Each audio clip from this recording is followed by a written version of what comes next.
Welcome to video 2, Experimenting with Brush and Paper. In this video, we'll learn how to tweak our brushes so that they perform according to our specifications, and how to adjust both paper and brush so that they will respond to each other. Okay, so the first thing we have to do when we work with brushes is to pull down the appropriate windows for them. So hit Window and go to Brush Selector panel. Okay. Then go to Window and over to Toolbox. And here we have our basic tools. Then Window and over to Property Bar. And then Window and over to Recent Brushes. We can start with this. And you can move these around anywhere you want on your workspace.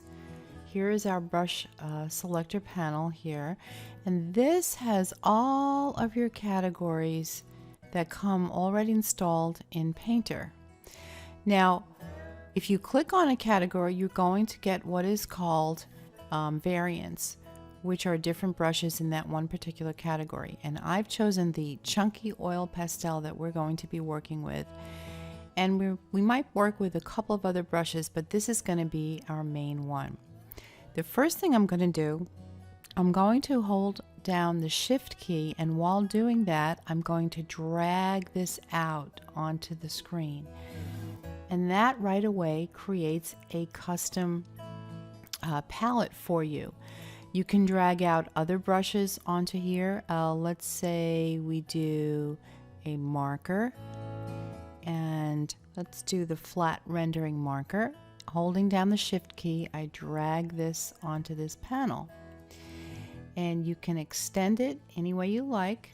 Okay, you can put other things in this panel as well, but I like to keep the brushes that I'm working with for a particular painting in a custom palette. In order to move these around, you do have to keep your finger on the Shift key, and then you can move them around at will. You can change the way these look. Right click. You can set a custom icon for that brush. You can rename that brush. You can use the text view, okay, chunky oil pastel. You can use the icon view, which is very small, or the wide icon view. Same thing with this brush. I like to keep my brushes visible in this way, but it depends on what works best for you. Now, if you notice, this custom palette is called Custom 7. What if I want to rename it and give it a name that's more meaningful? I can go up to Window, down to Custom Palettes, and over to Organizer. And there I have all my different custom palettes that I've made.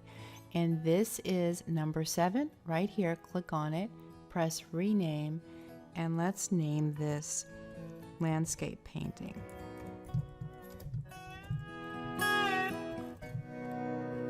Press OK.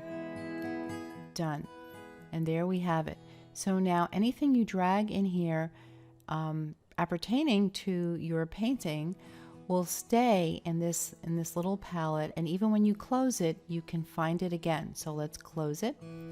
Go up to Window, Custom Palette, and here it is right here, Landscape Painting. Okay? So we're going to be working with this brush, and now we need two things. We need a canvas, and we need color. We need paint. I'm not going to be working on the canvas that we're going to choose to do the final painting on, but I'm going to make a sample canvas.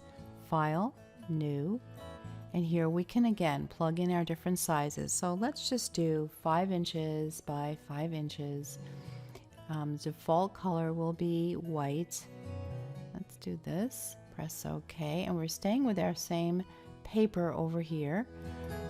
Press OK, and there we have it. Now you can do Command or Control plus or minus to make your canvas smaller in appearance. It stays the same size, but the appearance changes to help you work more economically. And now we're going to go up to Window, and we're going to pull down Color Panels and go over to Color. And here is our color wheel. And you can increase this like so, make it bigger. And again, notice how I can move these things around anywhere I want on my board.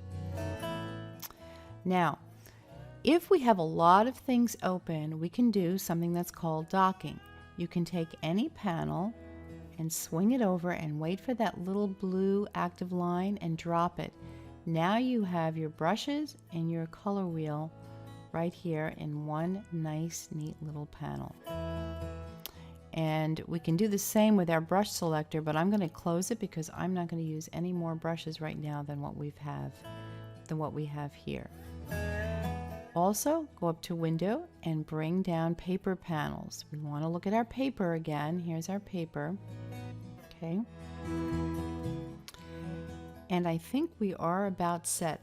This also, Recent Brushes, is great because it lets you know what the last 10 or 12 brushes or so are that you have used, so you don't have to constantly go back to your brush selector and open that up.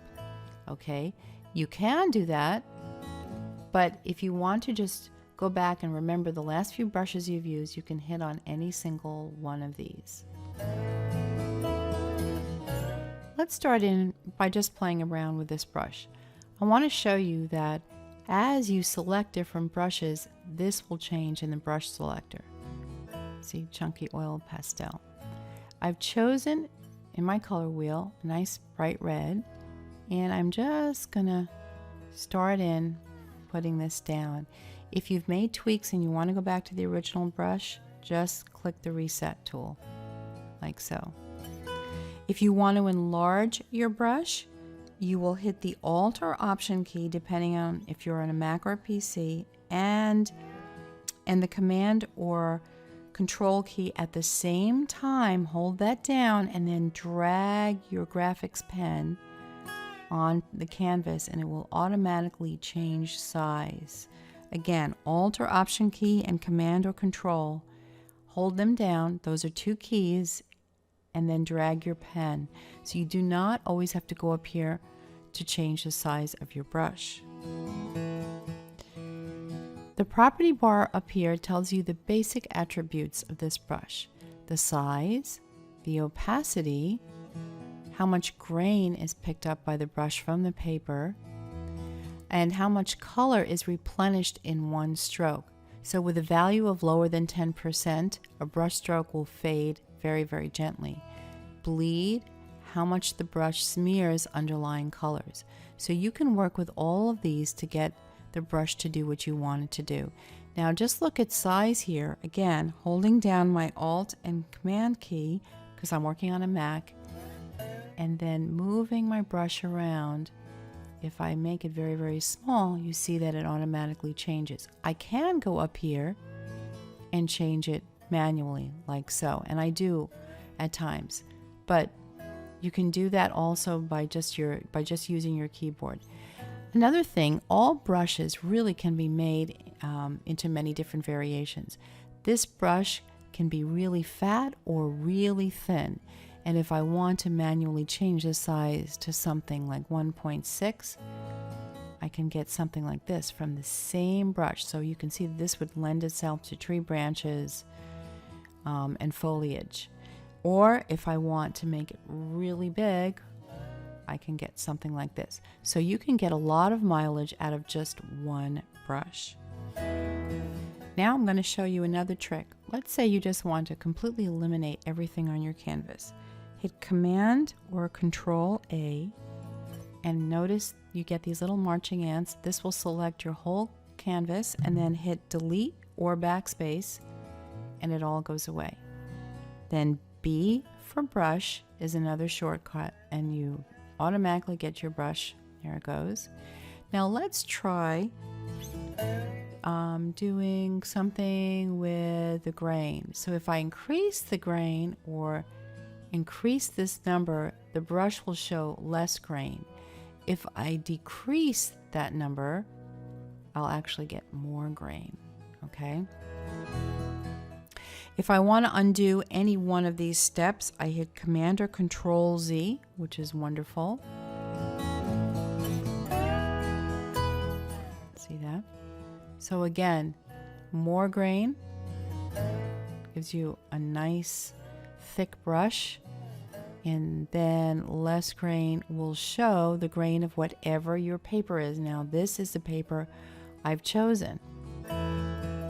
Now if I choose to get rid of the weave by completely eliminating the contrast in my paper, I can also create the same effect as having no grain in the brush.